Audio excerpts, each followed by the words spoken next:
Welcome to our channel Kirar classes. देश का नाम।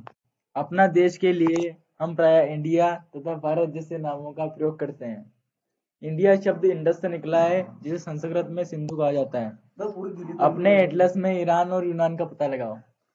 लगभग 2500 वर्ष पूर्व उत्तर पश्चिम की ओर से आने वाले ईरानियों और यूनानियों ने सिंधु को हिंदोस कहा और इस नदी के पूर्व में स्थित भूमि प्रदेश को इंडिया कहा। उन्होंने भारत नाम का प्रयोग उत्तर पश्चिम में रहने वाले लोगों के एक समूह ने किया।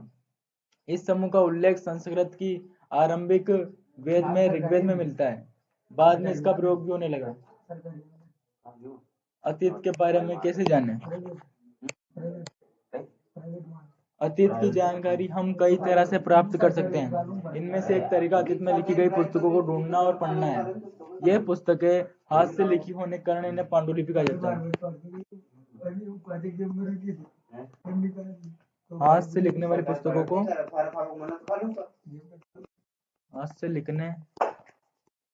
पुस्तकों को पांडुलिपि कहा जाता है।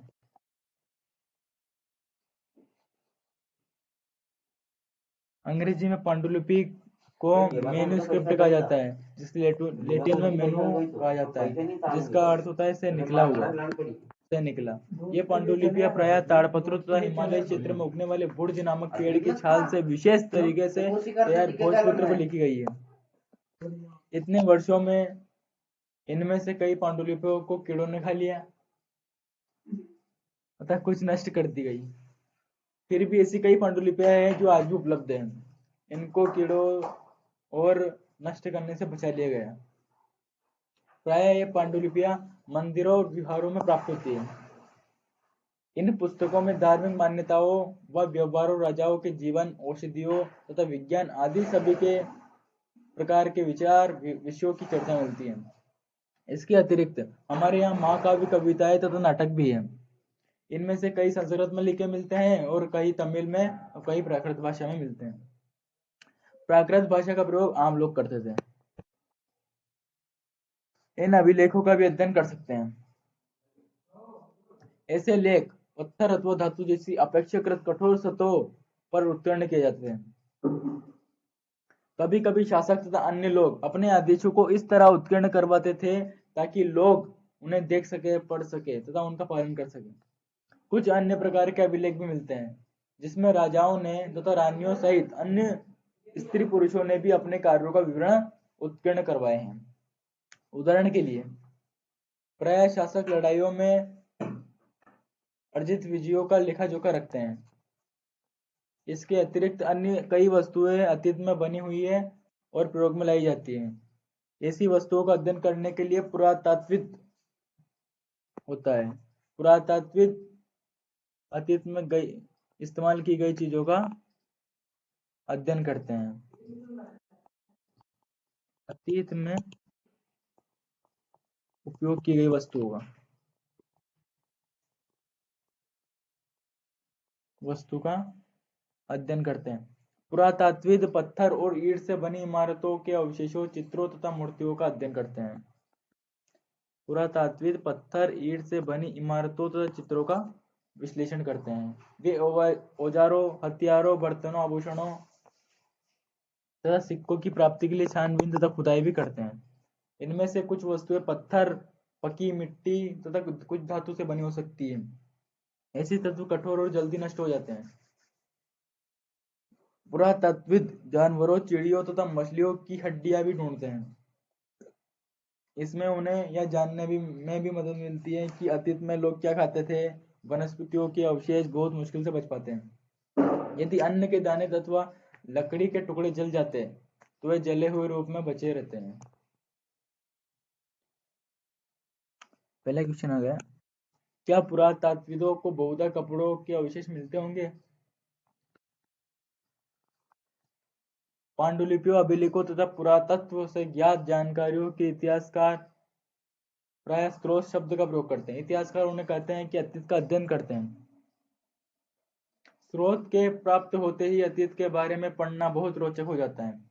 क्योंकि इन स्रोतों की सहायता से धीरे धीरे अतीत का पुनर्निर्माण करते जाते हैं। अतः इतिहासकार तथा पुरातात्विद उन जासूसों की तरह हैं जो इन सभी स्रोतों का प्रयोग सुराग के रूप में कर अतीत का बारे में जानने का प्रयास करते हैं।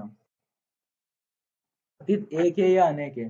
क्या तुमने इस पुस्तक के शीर्षक हमारे अतीत पर ध्यान दिया है? यहाँ अतीत शब्द का प्रयोग बहुवचन के रूप में हुआ है। ऐसा इस तथ्य की ओर ध्यान दिलाने के लिए किया जाता है कि अलग अलग समूह लोगों के लिए हम अतीत के अलग अलग मायने रखते हैं। उदाहरण के लिए पशुपालकों तथा कृषकों का जीवन राजाओं तथा रानियों के जीवन से तथा व्यापारियों के जीवन से बहुत भिन्न था। जैसा कि हम आज भी देखते हैं कि उस समय भी देश के अलग अलग हिस्सों में अलग अलग व्यवहारों और रीति रिवाजों का पालन करते हैं। उदाहरण के लिए आज अंडमान द्वीप के अधिकांश लोग अपना भोजन मछलियां पकड़कर, शिकार कर कर तथा फल फूल के संग्रह प्राप्त करके करते हैं। इसके विपरीत शहरों में रहने वाले लोग खाद्य आपूर्ति के लिए अन्य व्यक्तियों पर निर्भर करते हैं। इस तरह के भेद अतीत में भी विद्यमान थे। इसके अतिरिक्त एक अन्य तरह का भेद है, उस समय शासक अपनी विजयों का लेखा जोखा रखते थे। यही कारण है कि हम उन शासकों तथा उनके द्वारा लड़ी जाने वाली लड़ाइयों के बारे में काफी कुछ जानते थे। जबकि शिकारी, मछुआरे, संग्राहक, कृषक तथा पशुपालक जैसे आम आदमी प्राय अपने कार्यों का लेखा जोखा नहीं रखते थे। पुरातत्व की सहायता से हमें उनके जीवन के बारे में जानने को मदद मिलती है। हालांकि अभी भी इनके बारे में बहुत कुछ जानना शेष है। तिथियों का मतलब क्या होता है? अगर कोई तुमसे पूछे तिथि के विषय में, तो तुम शायद उस दिन की तारीख, माह, वर्ष जैसे कि 2000 या इसी का तरह का कोई वर्ष बताओगे। वर्ष की यह गणना ईसाई धर्म प्रवर्तक ईसा मसीह के जन्म की तिथि से किया जाता है। अतः 2000 वर्ष कहने का तात्पर्य ईसा मसीह के जन्म से 2000 वर्ष के बाद से है। ईसा मसीह के जन्म से पूर्व की सभी तिथियों को ईसा पूर्व कहा जाता है। ईसा पूर्व के ईसा जी के जन्म को जीरो माना जाता है। उनसे पहले जो भी हुआ उसे ईसा पूर्व कहते हैं। तब बाद में आने वाले को ईसवी कहा जाता है। ये सब 2000 चल रहा है, 2023 ईस्वी। इस पुस्तक में हम 2000 को अपना आरंभिक बिंदु मानते हैं।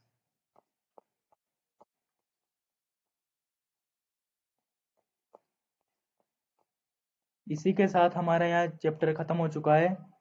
अगर आपको यह वीडियो अच्छा लगे तो प्लीज़ हमारे चैनल को सब्सक्राइब करें, वीडियो को लाइक एंड शेयर ज़रूर करें। इसी तरह के आने वाले चैप्टर को भी हम इसी तरह करने वाले हैं। इसके लिए आप हमारे चैनल को सब्सक्राइब कर नोटिफिकेशन बेल को ऑन करें। धन्यवाद। Thanks for watching.